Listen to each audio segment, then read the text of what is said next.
السلام علیکم۔ آج دیکھے بچوں نے کہا ڈفرینٹ سا ناشتہ کرنا ہے، تو پھر میں نے ان کو فرائز بنا دیے، کرسپی فرائز انہوں نے کھائے، اور میں نے روٹین کے مطابق اپنی دہی کھا لی اور میں فرائز ڈال دی تھی۔ تو اب دیکھیں کتنی پیاری فرائز ریڈی ہو گئی ہیں۔ ساتھ ہی میں نے اپنے ہسبینڈ کے لیے چکن بنا لیا، بہت ہی مزے کا چکن بنا۔ آپ شادیوں والا چکن بھول جائیں گے۔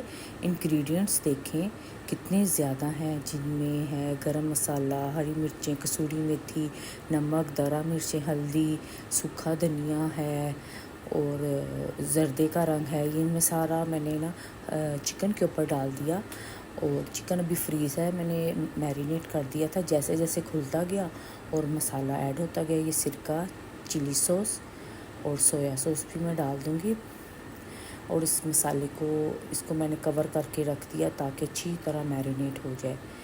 تو سارا دن بس کام اور تو بس کام ہی کام ہے۔ تو پھر میری ساس نے مجھے کہا مجھے ادرک کا قہوہ بنا دو، پھر میں نے ان کے لیے قہوہ رکھ دیا، اور اب مجھے 2-3 گھنٹے ہو گئے تھے میرینیٹ کیے ہوئے چکن کو، تو پھر میں نے اس کو اسٹیم نہیں تو اس کو میں نے گرل لگا دیا تھا، تاکہ مجھے روسٹ ہوا زیادہ اچھا لگتا ہے، اسٹیم والا مجھے اتنا خاص نہیں اچھا لگتا۔ پھر میں نے اوون کی پلیٹ میں اپنے چکن پیسز کو، جو ڈرم سٹکس تھیں، ان کو ایک ایک کر کے لگا کے، تو پھر میں نے ان کو بیک کر لیا۔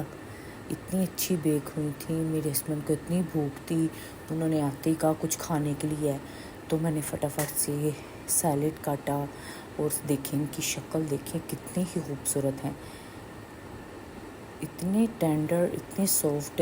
اور پھر دوپہر کو میرا دل کیا کہ کچنار بنا لی جائے، سوانجنا۔ ایک تو کچنار اور سوانجنے کا کمبینیشن اتنا، اکثر میں کچنار کا نام لیتی، سوانجنے کا نام منہ سے نکل آتا ہے۔ تو میں نے سوانجنا پکایا، چھوٹا قیمہ ہے یہ، آپ بیف کا بھی لے سکتے ہیں، چکن کا بھی لے سکتے ہیں۔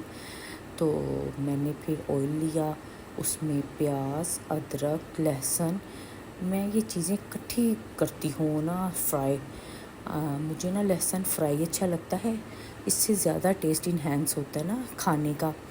تو پھر میں نے ان تینوں چیزوں کو کر لیا، جب دیکھیں مجھے لگا کہ پیاز پنک براؤن ہو گیا ہے، تو پھر میں نے اس میں ٹماٹر اور ہری مرچوں کا پیسٹ ڈالا ہے۔ مسالے آپ پورے ڈالیں تو ہی کھانا مزے کا بنتا ہے۔ لوگ کچھ مسالے نہیں ہوتے، نہیں ہیں، بازار سے کوئی نہیں لا رہا، ویسے ہی بنا لیتے ہیں۔ اگر میرے پاس مسالے نہیں، میں کھانا ہی نہیں پکاتی، میں کہتی ہوں پہلے مسالے پورے کریں پھر کھانا اچھا بنے گا۔ اور دیکھیں سمپل سے گھر کے ہی مسالے ڈلتے ہیں، یعنی کہ کوئی بازاری مسالہ نہیں ہے، نمک، مرچ، سوکھا دھنیا، ہلدی ہے، یہ 4 مسالے ہیں۔ تو اس سے ہی دیکھیں کتنا خوبصورت کلر آ جاتا ہے سبزی میں روغن وغیرہ آ جاتا ہے۔ تو سوانجنا تو ویسے ہی بہت اچھا ہے آپ کی کمر کے لیے، ویکنیس کے لیے۔ اکثر عورتیں شکایت کرتی ہیں کمر درد ہو رہی ہے، ہڈیوں میں درد ہے، بچوں کے لیے بھی بہت اچھا ہے، ہائٹ بڑھتی ہے اس سے۔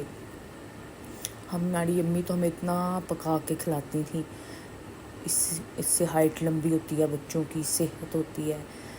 تو میں نے بھی پھر بنایا، مجھے بہت پسند ہے، اس کو پکا رہی تھی تو امی جان کی بہت زیادہ یاد آ رہی تھی، دل میں سوچ رہی تھی وہ پکا کے کھلاتی تھی، آج میں اپنے بچوں کے لیے پکا رہی ہوں۔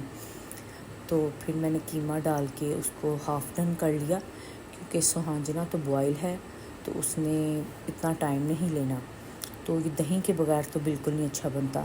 میں تھوڑی دہی ڈال کے اس کو بھونتی جاؤں گی قیمے کو، تاکہ مسالے بھی یکجان ہو جائیں اور دہی بھی ان میں اچھی طرح مکس ہو جائے جب میں نے دیکھا یہ بھون گیا ہے، گھی تھوڑا سا اوپر آ گیا ہے، تو اب میں ہرا دھنیا ڈال دوں گی، اس سے فلیور کافی اچھا آ جاتا ہے۔ اس میں سے تھوڑا سا میں نے قیمہ نکالا اپنی بیٹی کے لیے، وہ نہیں کھاتی سوانجنا، اور باقی میں نے سوانجنا ایڈ کر دیا۔ فریز تھا تو میں نے اس کو کافی دیر باہر رکھا، اور دیکھیں کتنے ایزی سے کھل رہا ہے، یہ دیکھیں بہت ہی مزے کا بنا، اتنا ڈیلیشیس بنا، اوپر سے میں نے ہری مرچیں ڈال دیں، اور پھر میں نے تندور کی روٹی منگوائی اور اس مزے سے کھائی تو ہم کھانا ہی پکا رہے تھے، تو اچانک پلان بن گیا بچوں کا کہ ہم نے اپنے پھپھو کے گھر جانا ہے۔ پھپھو کی بھی کال آ گئی ان کی کہ اب آ جائیں بچوں کو لے کے، پھر منڈے سے اسکول جانا ہے بچوں نے، تو پھر دیکھیں میں نے نا اس کو رکھا، میں نے کہا اس کو کھایا جائے گا، اور پھر یہ دیکھیں ہم بچے سب تیار ہو کے ان کی پھپھو کے گھر جا رہے ہیں۔ بچے بہت ایکسائٹیڈ تھے، پتہ نہیں بچوں کو دادکوں سے بہت زیادہ اٹیچ ہوتے ہیں، مجھے یہ اچھا لگتا ہے۔ اور پھر ہم پھپھو کے گھر آئے، بچوں کی انہوں نے کھانا بنایا ہوا تھا بہت یمی، تو بچوں نے کھانا کھایا اور پھر ہم گھر آ گئے۔ پھر سارے دن کی روٹین سے تھکی ہوئی تھی، لیکن نماز تو ضروری ہے۔ شیئر کرنے کا صرف یہ مقصد ہے کہ آپ کو دیکھ کے کوئی پڑھے، اس کا اجر آپ کو ملے گا۔ اور پھر میں نے رات کی منچنگ کے لیے چپس وغیرہ منگا کے رکھی ہیں، اور پھر جب چپس وغیرہ کھا لیں مرچی لگے تو پھر بوتل بھی رکھی ہے۔ تو مجھے بہت پسند ہیں فرائز کھانا، یہ پیکٹس والی منچنگ کرتی ہوں، ساتھ ساتھ موبائل یوز کرتی ہوں، ساتھ ساتھ لوگوں کے کمنٹس دیکھتی ہوں، مجھے بہت مزہ آتا ہے۔ اور آپ کو اگر ویڈیو میرا آج کی روٹین اچھی لگی ہے تو لائک کریں، سبسکرائب کریں۔ اللہ حافظ۔